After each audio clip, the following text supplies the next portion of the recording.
Kandilita ng kapitbahay, ubos na naman. Siniswerte si kabayan, yun, ubos na naman ang kandilita ng kapitbahay, kabayan. Nang! Nang! Hilawin. Hilawin ng kabayan, yun, eh. Sararas pa kabayan. Ay, napoy mo. Saan naman? Ano ba? Ubos na Dadat naman. lang. Dadat na yan. Ha?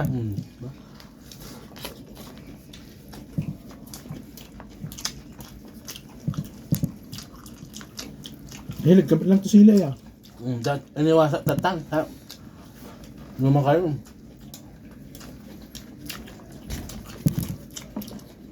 Dati may saal daw. Ito na puro. Nakulo. Sili artem kasi tatawan. Kasi mga dagos na. Hindi na ko siguro rice cooker may saka na naga. Dati 25 kilo sa bulan. Delikado. Lumabag. Sa Saudi. Napoy ko.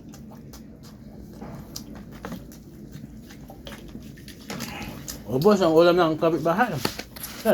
Napoy mo pa ang galo. Gusto na ka. Na? Opo, subaw na. Saan? Pagdito ng kapitbahay. Opo. Lipid ng kabayan.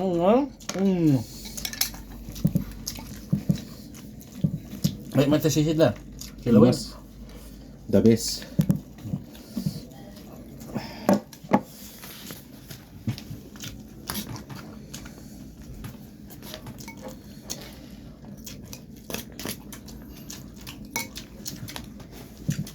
So, ang tangalan ng kabaya.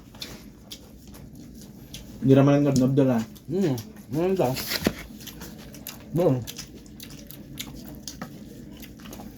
Steak pa nga. May boss, ano? Tapos, i-reod na ba yun? Maraming makain si Kabenta.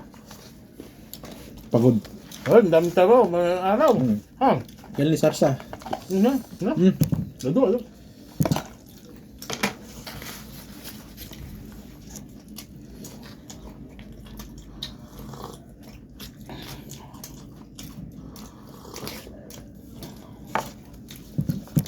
Pertak tamangan na.